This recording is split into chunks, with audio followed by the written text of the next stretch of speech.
in the Army. He holds a bachelor's degree in economy and biology and an MBA in finance and marketing, both from the Hebrew University in Jerusalem. Please welcome Mr. Agranov.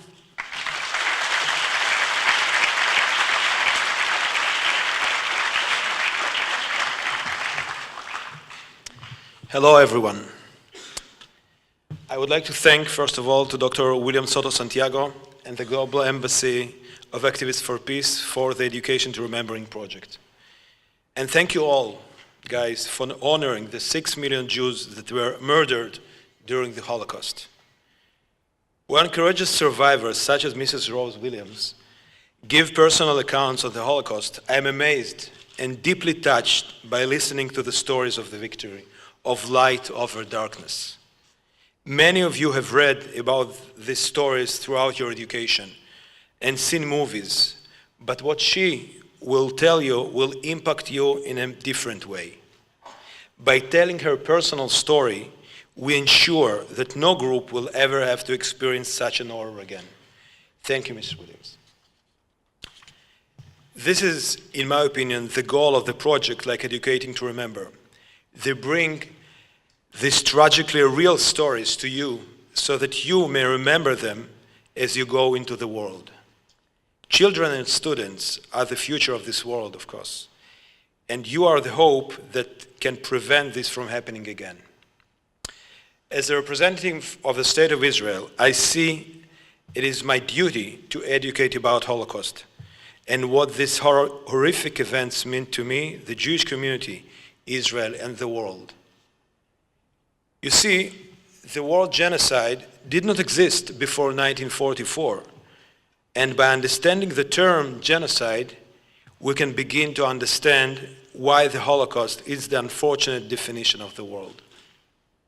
In 1944, a Jewish lawyer defined genocide as the systematic and deliberate destruction of national and ethnic groups. The Holocaust is the genocide of Jews in Germany and all over the world by the Nazi during World War II. In their very successful campaign, they destroyed a third of the world's Jewish population, one of the worst crimes against humanity.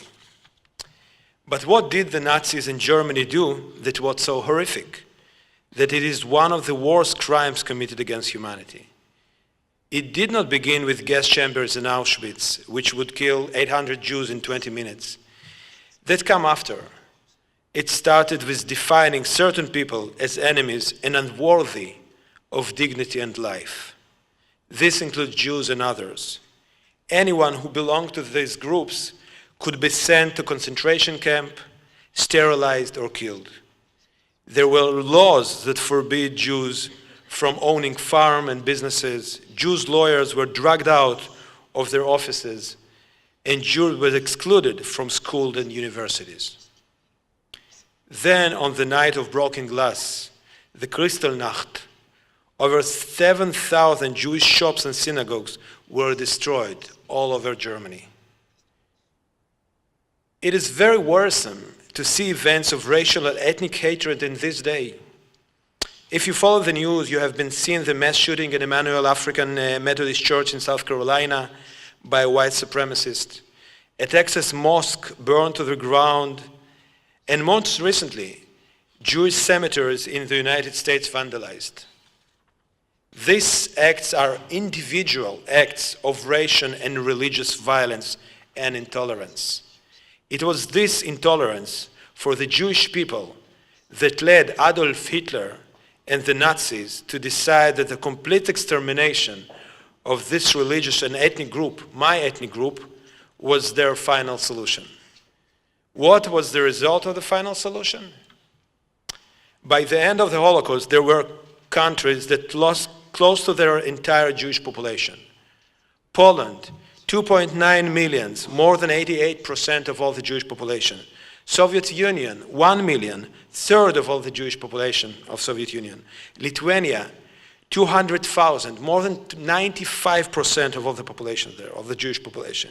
Czech Republic, 80,000. Greece, 65,000. Slovakia, 71,000. Yugoslavia, 60,000. All close to 80% of all Jewish communities there. Ukraine lost close to 1 million Jews. Hungary, close to 500,000. This is just a short list of examples. As a Jew, as an Israeli, the reality of Holocaust is a part of our collective being. It will always be a significant landmark in a Jewish life. In Israel, Yom HaShoah is the day of remembrance of the Holocaust and heroism. This year it will fall on April 24. In Houston, we are remembered this day by the March of Remembrance and official ceremonies by the Jewish community. On this day, schools, universities, and synagogues in Israel have memorials honoring this integral part of Israeli life. The entire country stops at a designated time for 2 entire minutes to think and remember the Holocaust. For me, this day and this moment allows me to think about my family and my own relatives that perished in the Holocaust. Both of my grandmother almost died of starvation in the German blockade of Leningrad, and both of my grandfather fought the Nazis. I would encourage you to seek out stories, more stories, films and people that allow you to learn more. For example, Schindler's List, The Boy in the Striped Pajamas, The Diary of Anna Frank, Night by Elie Wiesel, and The Book of Thief. Visit the Holocaust Museum of Houston. Be active in your community in preventing racism and hatred. January 27 is the day that was designated by the United Nations as the International Holocaust Remembrance Day. I hope next January to see your school and your class and your community participating in memorial ceremonies. It is about preventing the next genocide, not only remembering the Holocaust. Therefore, acts of education like this one all over the world are teaching the truth, shining the light, and making sure we will always remember and never, never again. Thank you and shalom.